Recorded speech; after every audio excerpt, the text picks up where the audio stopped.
وأحسن منك لم تر قط عيني وأجمل منك لم تلد النساء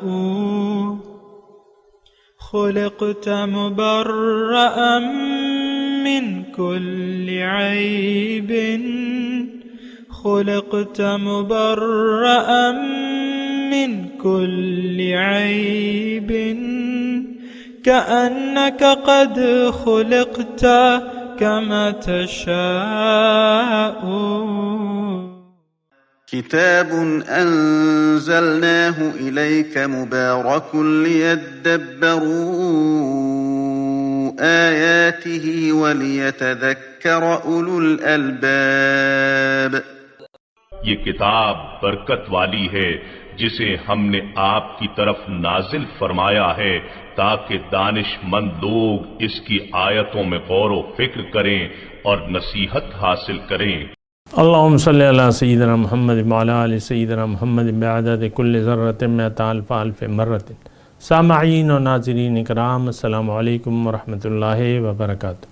سامعین اکرام، سورہ نساء آیت نمبر 39 حصہ دوم، درس نمبر 357. آج کا موضوع، ہم اگر اللہ تعالیٰ پر ایمان لے آئیں تو ہمارا کیا نقصان ہوگا. اس کے ساتھ آج کے سبق کا آغاز کرتے ہیں. سب سے پہلے گزشتہ سبق کا اعادہ ہوگا. اعوذ باللہ من الشیطان الرجیم. پناہ مانگتا ہوں میں اللہ کی شیطان مردود سے.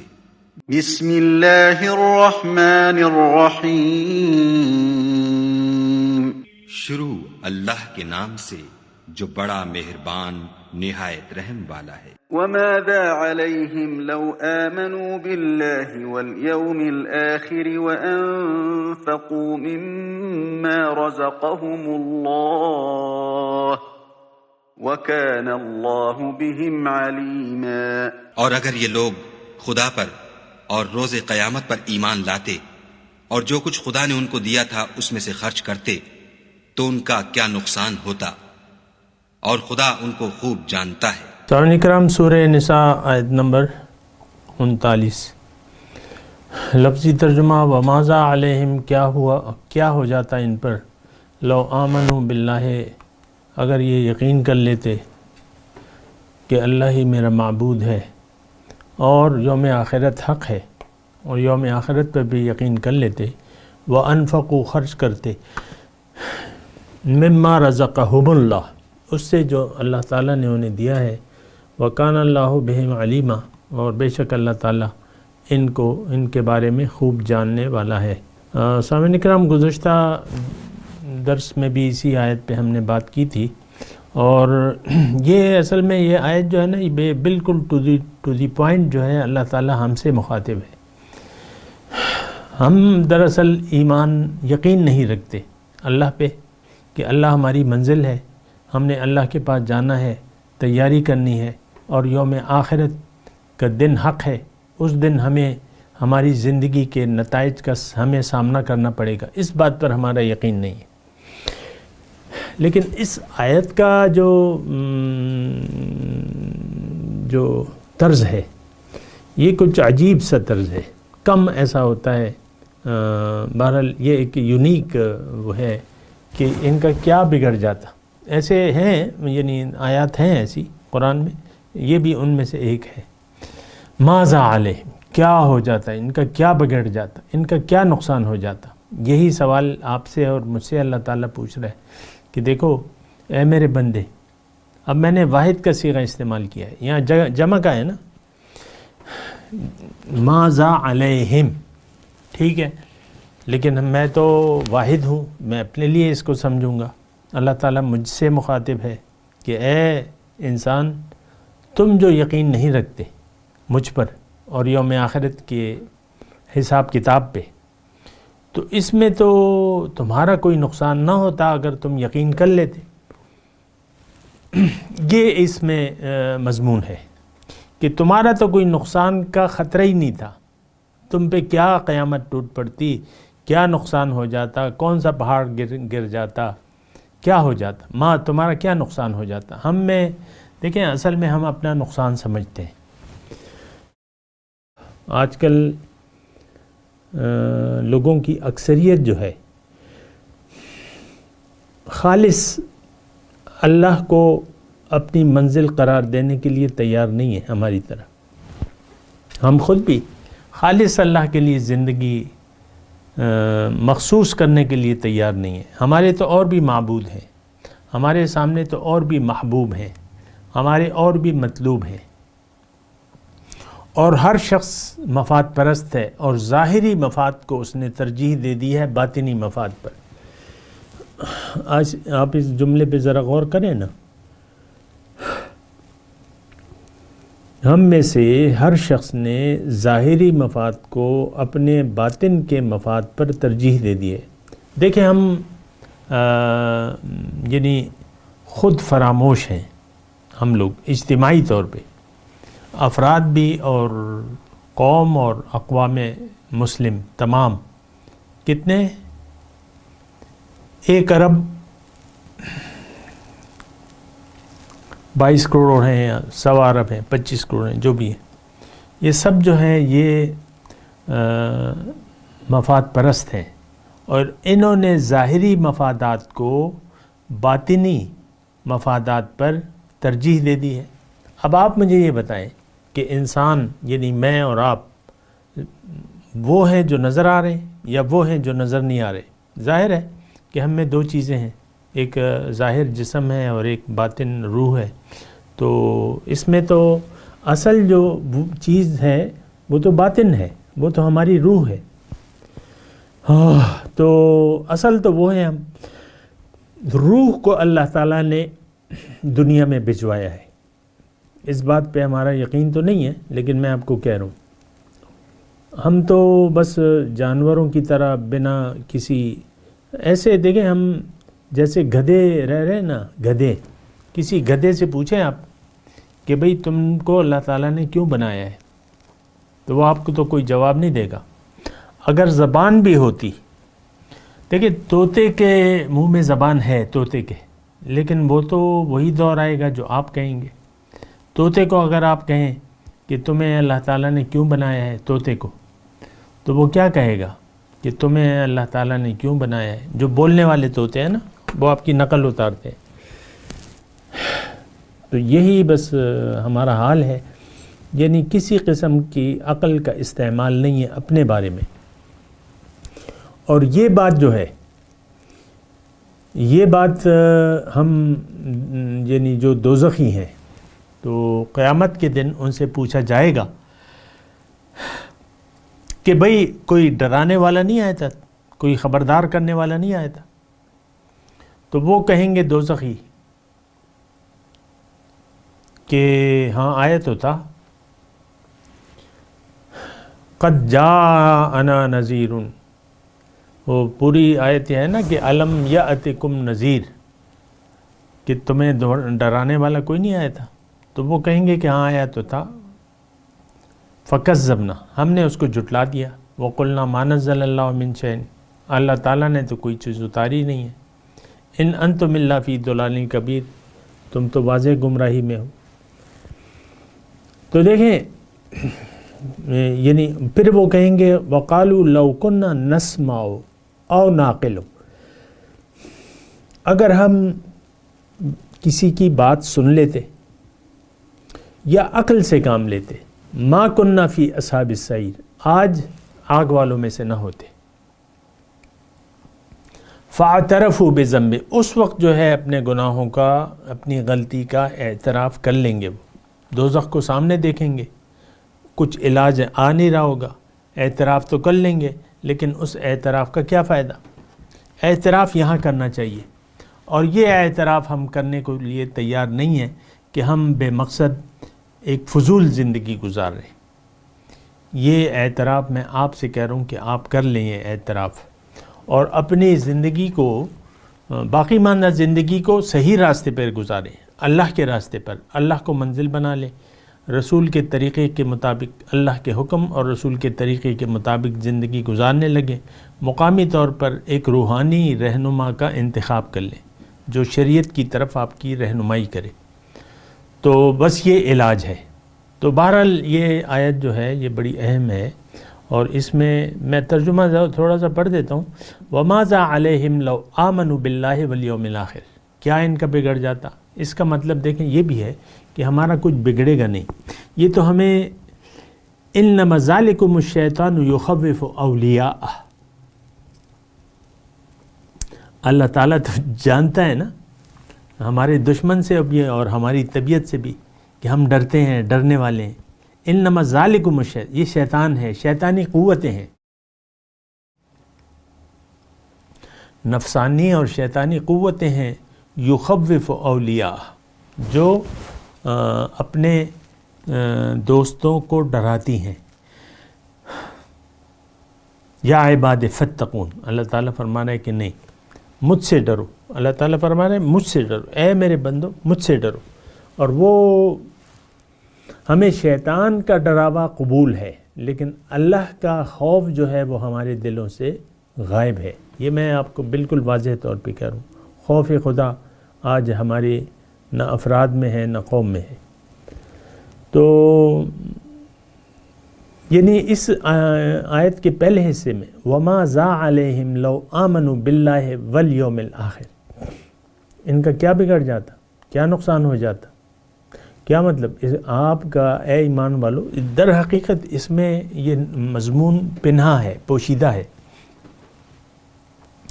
کہ اے میرے بندو، اللہ تعالیٰ فرما رہا ہے تمہارا تو کچھ بگڑے گا نہیں، تمہارا کچھ بن جائے گا۔ ہم اصل میں تو ہیں ظاہر پرست ہیں، دنیا دار ہیں، دنیا کا ہمیں بگڑنے کا خوف ہے۔ اور یہ میں آپ کو پورے یعنی 64 سال میں نے آپ لوگوں کے ساتھ گزار لیے ہیں نا، باقی تو اللہ تعالیٰ کی مرضی ہے، لیکن میں آپ کو کہہ رہا ہوں کہ میرا جو گزشتہ تجربہ ہے جتنا بھی ہے، تو اس میں میرا مجھے یہ تجربہ حاصل ہوا ہے کہ لوگ تقویٰ، اللہ کی طرف رجوع کے لیے کافی وجوہات ہیں جس کی بنا یہ تیار۔ ایک تو یہ ہے کہ پابندی کی زندگی ہمیں پسند نہیں ہے، کسی کا پابند ہو جائیں، یہ ہمیں یعنی ہماری جو آزاد منش طبیعت ہے اس کے خلاف ہے، ہم پابندی نہیں قبول کرتے۔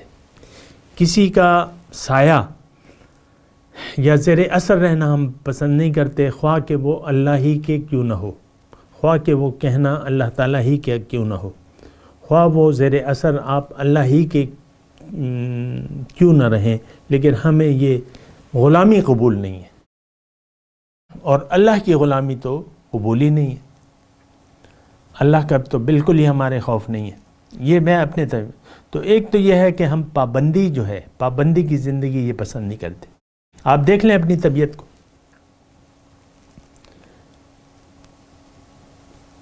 اچھا دوسری بات یہ ہے کہ زندگی کو ہم امتحان نہیں سمجھتے، آزمائش کی جگہ نہیں سمجھتے۔ میں آپ کو سرسری باتیں بتا رہا ہوں، پھر آپ دیکھ لیں، غور کر لیں۔ ہم اسے سمجھتے ہیں آرام و آسائش کی جگہ، زندگی گزر جائے گی آرام کے ساتھ، بس آپ آرام سے زندگی گزارنا چاہتے ہیں۔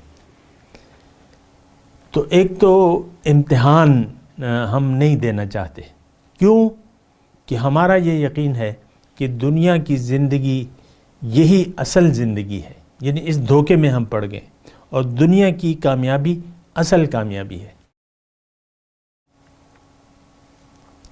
تو ہم اس کو آزمائش کی جگہ سمجھتے نہیں، جب آزمائش اور محنت کی جگہ ہم اس کو نہیں سمجھتے، حالانکہ انسان کو اللہ تعالیٰ نے محنت کے لیے دنیا میں بھجوایا ہے، یہ خوب محنت کرے گا، جاہدوا فی اللہ حق جہاد، تب اپنی منزل تک پہنچے گا۔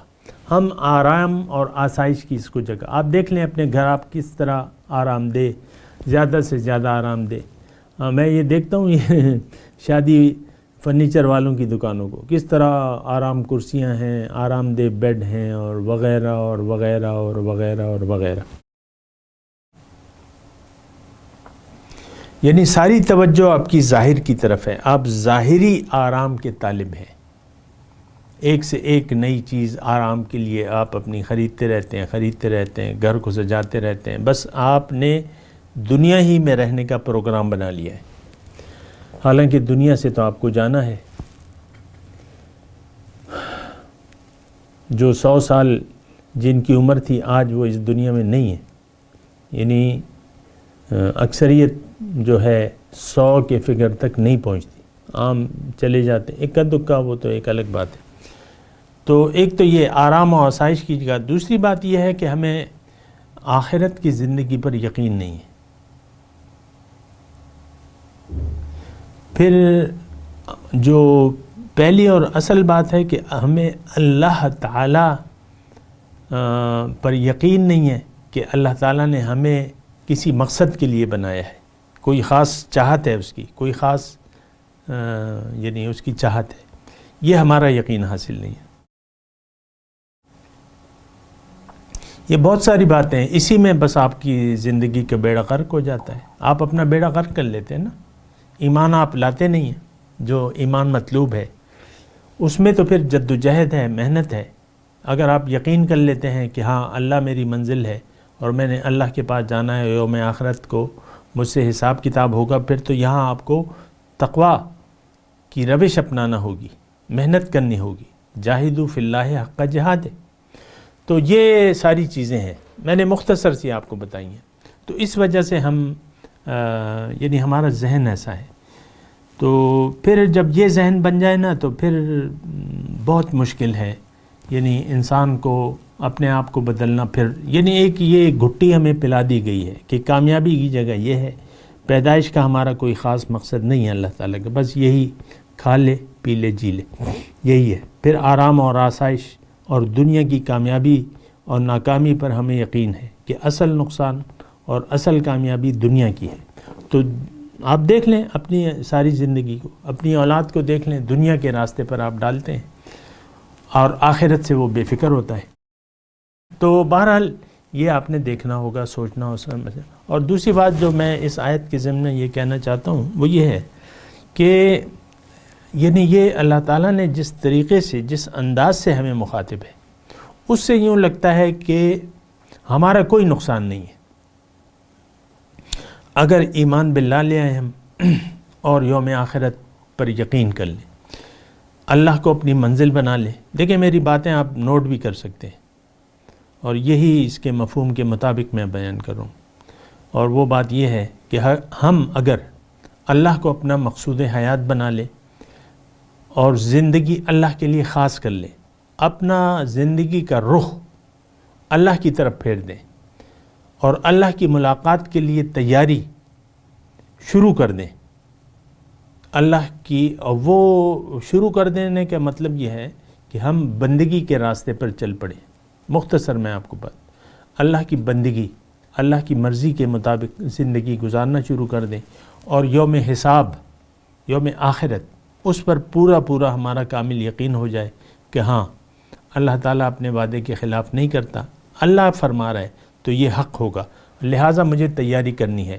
جس دن میں رب العالمین کے سامنے کھڑا ہوں گا یا ہوں گی، مجھے تیاری کرنی ہے۔ تو اگر یہ ہم یقین کر لیں تو اس آیت میں یہ مضمون پنہا ہے، پوشیدہ ہے کہ ہمارا دنیا کا کوئی نقصان نہیں ہوگا، بلکہ یہ دنیا بہتر ہو جائے گی۔ یہ الفاظ میں اپنے آپ سے نہیں، اس جو جس انداز سے اللہ تعالی ہمیں بیان کہ ان کا نقصان کیا ہو جاتا، مطلب کیا کہ ہمارا نقصان تو کوئی نہیں ہوگا، فائدہ ہی فائدہ ہے۔ اور یہ تو اللہ تعالیٰ نے، یعنی یہ تو میں آپ کو اس مضمون میں جو پوشیدہ بات ہے وہ آپ کو کہہ رہا ہوں، لیکن ظاہری طور پہ اللہ تعالیٰ نے قرآن میں لکھ دیا ہے لِلَّذِينَ أَحْسَنُوا فِي هَذِهِ الدُّنْيَا حَسَنَةٌ، جو نیکوکار ہیں ان کے لیے اس دنیا میں بھی بھلائی ہے، وَلَأَجْرُ الْآخِرَةِ خیر، اور آخرت کا اجر تو بہت ہی بہتر ہے۔ تو دنیا کی زندگی جو ہے، دنیا آپ کی اچھی ہو جائے گی، بری نہیں ہوگی۔ یہ ایک بات نوٹ کر لیں، یہ قرآن کی بات ہے، اللہ کی بات ہے۔ لِلَّذِينَ أَحْسَنُوا فِي هَذِهِ الدُّنْيَا حَسَنَةٌ، اس دنیا میں آپ کو بھلائی ہے، دنیا میں آپ سکون اور اطمینان سے رہیں گے، دل آپ کا مطمئن رہے گا، رزق آپ کو تو بہرحال اپنی قسمت اور تقدیر کے مطابق ملے گا، برکت آ جائے گی۔ برکت آپ جانتے ہیں نا، برکت اللہ تعالیٰ کی خصوصی رحمتیں آپ پر متوجہ ہوں گی، اللہ تعالیٰ رحمت کے ساتھ آپ کی طرف متوجہ ہوگا آپ کی ذاتی زندگی پہ۔ اقوام کی زندگی تو وہ تو ہے وہ تو ہے، اور میں وہ بھی آپ کو سنا دیتا ہوں، وَلَوْ أَنَّ أَهْلَ الْقُرَىٰ آمَنُوا وَاتَّقَوْا لَمَثُوبَةٌ مِّنْ عِندِ اللَّهِ خیر۔ اگر یہ بستی والے ایمان لے آئیں اور تقوی کی روش اختیار کر لیں تو اللہ کے ہاں ان کے لیے بہت اچھا اجر ہے۔ پھر وَلَوْ أَنَّهُمْ آمَنُوا وَاتَّقَوْا لَفَتَحْنَا عَلَيْهِمْ بَرَكَاتٍ مِّنَ السَّمَاءِ وَالْأَرْضِ، او کما قال، ایسی آیت ہے کہ اگر یہ بستی والے ایمان لے آتے ہیں اور تقوی کی روش اختیار کر لیتے ہیں تو زمین اور آسمان سے میں برکتیں ان پہ نازل کر دوں گا۔ اور یہ وقت تو ہم نے دیکھا ہے، ہماری قوم نے دیکھا ہے، ایک وقت تھا کہ زکوٰۃ لینے والے سب دینے والے بن گئے تھے، زکوٰۃ لیے پھر کوئی سب لوگ کہتے ہیں ہمیں تو حاجت نہیں ہے۔ تو یہ تو کوئی اب بھی دور کی بات نہیں ہے، میں تو آپ کو کہتا ہوں کہ آپ ایک جماعت کی شکل میں اٹھ کھڑے ہوں تو یہ جو باقی دنیا ہے یہ اللہ تعالیٰ آپ کے قدموں میں رکھ دے گا، آپ غالب ہو جائیں گے۔ غالب کا مطلب یہ ہے کہ امریکہ، روس، برطانیہ، چین، یہ سارے ملک جو ہیں آپ فتح کر لیں گے، اللہ تعالیٰ آپ کی مدد کرے گا اور آپ غالب ہوں گے اگر آپ مومن ہوں۔ یہ باتیں میری تو یعنی آپ لوگوں کو بعض کو کوئی مجذوب کی بڑھ لگے گی، لیکن کیا کیجئے، آپ تو قرآن کو بھی ایسا ہی سمجھتے ہیں کہ یہ اللہ کے وعدوں پر بھی آپ کا یقین نہیں ہے، تو میری کیا بات ہے۔ میں تو صرف ترجمہ پیش کر رہا ہوں آیت قرآنی کا، میں کوئی اپنی طرف سے تو کوئی آپ کو خوشخبری یا بدخبری دے ہی نہیں سکتا، آیت قرآنی کا ترجمہ آپ کے سامنے پیش کر رہا ہوں۔ وَلَوْ أَنَّ أَهْلَ الْقُرَىٰ آمَنُوا وَاتَّقَوْا لَفَتَحْنَا عَلَيْهِمْ بَرَكَاتٍ مِّنَ السَّمَاءِ وَالْأَرْضِ وَأَنْتُمُ الْأَعْلَوْنَ إِن كُنتُم مُّؤْمِنِينَ، تم غالب ہوگے اگر تم مومن ہو۔ اور یقین جانے اس کے لیے کوئی کثیر تعداد کی ضرورت نہیں ہے، یہ ویسے میں آپ کو کہہ رہا ہوں، کم من فئۃ قلیلۃ غلبت فئۃ کثیرۃ بإذن اللہ۔ وہ جو تھا نا قرآن میں واقعہ ہے کہ طالوت کا لشکر بہت بڑا لشکر تھا، اور پھر وہ سارا واقعہ آپ یاد کریں کہ ان اللہ مبتلیکم بنہر، طالوت تو ہزاروں کی تعداد، یعنی جالوت جو تھے وہ بنی اسرائیل کے بادشاہ تھے، اور ہزاروں کی تعداد میں وہ چلے دشمن سے لڑنے کے لیے، مقابلے کے لیے۔ گرمی کا موسم تھا، راستے میں نہر تھی، اور پھر حضرت جالوت نے ان کا امتحان لیا اللہ کے حکم سے، ان اللہ مبتلیکم بنہر فمن شرب منہ فلیس منی ومن لم یطعمہ فإنہ منی الا من اخترف غرفۃ بیدہ۔ تو جالوت علیہ السلام نے کہا کہ نہر آ رہی ہے، تم نے پانی نہیں پینا، امتحان ہے تمہارا، جس نے پی لیا وہ میرا ساتھی نہیں ہوگا۔ اب یہ ایک امتحان تھا ان کے لیے، تو بہرحال انہوں نے پی لیا پانی، اکثریت نے پانی پی لیا۔ تو جب طالوت کا لشکر ان کو نظر آیا تو انہوں نے بھاگ اختیار کر لی، اور جو تھے جنہوں نے پانی نہیں پیا تھا، جنہوں نے اطاعت کی تھی، جو مومن تھے، حقیقی مومن تھے، انہوں نے کہا کہ کوئی بات نہیں، کم من فئۃ قلیلۃ غلبت فئۃ کثیرۃ بإذن اللہ۔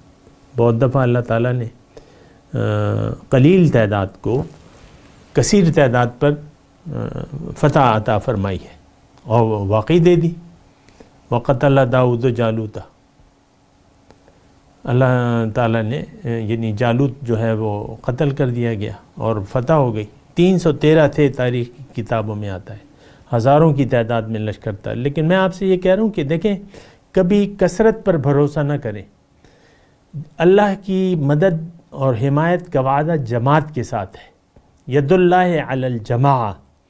قلیل تعداد میں کچھ لوگوں ایک جماعت بنا کے محنت کریں، جد و جہد کریں، اللہ تعالیٰ ان کی مدد کرتا ہے. یہ ویسے ہی میں آپ کو ایک بات بتا رہا ہوں، مجھے معلوم ہے کہ آپ لوگ تو ایسے کرنے والے نہیں ہیں، نہ کوئی جماعتی نظام چاہتا ہے، نہ اس کے لیے جد و جہد ہے، نہ محنت ہے، کچھ بھی نہیں ہے. بہرحال کہنا تو بنتا ہے کیونکہ قرآن کے واقعات ہیں، میں آپ کو بتا رہا ہوں. تو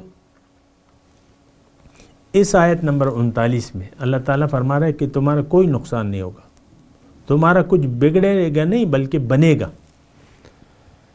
استغفروا ربکم ثم توبوا الیہ یمتعکم متاعا حسنا الی اجل مسمى ویؤت کل ذی فضل فضلا.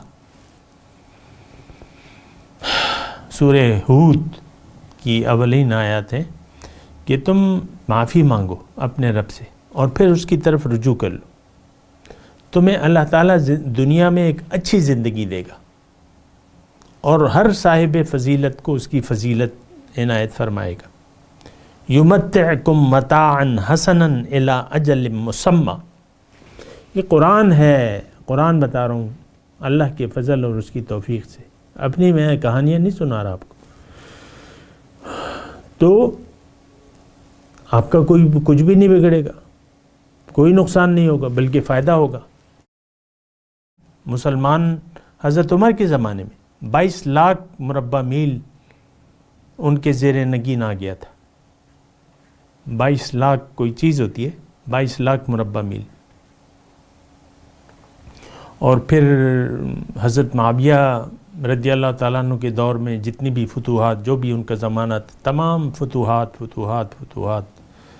تو یہ مسلمان کا تو کوئی مقابلہ کر ہی نہیں سکتا، مومن کا مقابلہ نہیں کر سکتا، مومن غالب ہوتا ہے. تو میں آپ کو کہہ رہا ہوں کچھ بھی نہیں بگڑے گا. انفرادی طور پر بھی اگر اللہ تعالیٰ پر آپ یقین کر لیں، اللہ کو اپنی منزل بنا لیں، مقصود بنا لیں، محبوب بنا لیں، مطلوب بنا لیں، اللہ کی مرضی کے مطابق زندگی گزارنے لگے، رسول کے طریقے کے مطابق، آپ کا کچھ بگڑے گا نہیں، آپ کو ملے گا، آپ کا کچھ نقصان نہیں ہوگا. دیکھیں یہ میں باتیں کر رہا ہوں، مجھے یعنی اندر مجھے کہہ رہا ہے کہ یہ تم جو کہہ رہے ہو نا، یہ لوگ اس سے مطلب غلط لے رہے ہیں. دیکھیں اس کی ایک مطلب، دیکھیں تکلیف، جد و جہد، مصیبت، تکلیف، یہ تو اس راستے کے گلے کا ہار ہے، لیکن اس میں تو پریشانی کی کوئی بات نہیں ہے. جد و جہد، محنت اور خوب محنت، صحابہ نے مثال پیش نہیں کی. احزاب کا لشکر چڑھ دوڑا مدینے پہ 10,000، اور غزوہ احد میں، غزوہ بدر میں تو خیر وہ جنگ کے لیے نہیں نکلے تھے، غزوہ احد میں صرف 700 تھے. وہ ہوئی تھی آپ کی 3 ہجری میں اور یہ 5 ہجری میں، تو 700 تو کتنے مسلمان ہوں گے؟ 2-3 ہزار تھے اور 10,000 کا لشکر آ گیا. تو وہ اس کو دیکھ کے مسلمانوں کے چہرے کھل اٹھے. فلما رأى المؤمنون الأحزاب قالوا هذا ما وعدنا الله ورسوله وصدق الله ورسوله. منافق جو تھے ان کے چہرے بجھ گئے. تو ہمارے تو چہرے بجھے ہوئے. اب ہم مایوس ہیں اللہ کی مدد، اس کی امداد، اور نہ ہمیں کوئی طلب ہے اس کی مدد کی. ہم تو اپنے زور بازو پر یقین کرتے ہیں کہ ہاں میں نے کچھ کر لیا تو کر لوں گا یا کر لوں گی. تو بس آپ کا اپنے اوپر بھروسہ ہو گیا، اللہ سے بھروسہ ختم ہو گیا تو بات ہی ختم ہو گئی. بہرحال میں تلاوت کرتا ہوں، میرے ساتھ دہرائیے. اعوذ باللہ من الشیطان الرجیم، بسم اللہ الرحمن الرحیم. وَمَاذَا عَلَيْهِمْ لَوْ آمَنُوا بِاللَّهِ وَالْيَوْمِ الْآخِرِ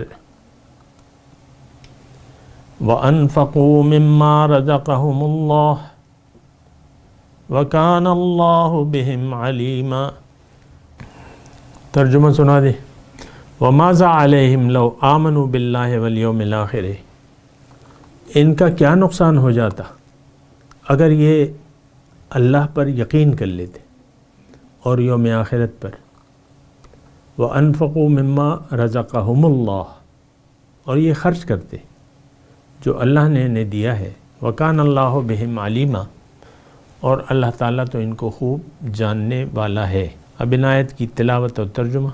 اعوذ باللہ من الشیطان الرجیم. پناہ مانگتا ہوں میں اللہ کی شیطان مردود سے. بسم اللہ الرحمن الرحیم. شروع اللہ کے نام سے جو بڑا مہربان نہایت رحم والا ہے. وماذا عليهم لو آمنوا بالله واليوم الآخر وأنفقوا مما رزقهم الله وكان الله بهم عليما. اور اگر یہ لوگ خدا پر اور روز قیامت پر ایمان لاتے اور جو کچھ خدا نے ان کو دیا تھا اس میں سے خرچ کرتے تو ان کا کیا نقصان ہوتا، اور خدا ان کو خوب جانتا ہے. سامعین کرام، اس کے ساتھ آج کے درس کا وقت اختتام کو پہنچا. اگلے درس میں انشاءاللہ ملاقات ہوگی. وآخر دعوانا ان الحمدللہ رب العالمین. مولایا صلی وسلم دائما ابدا علی حبیبک خیر الخلق کلہم.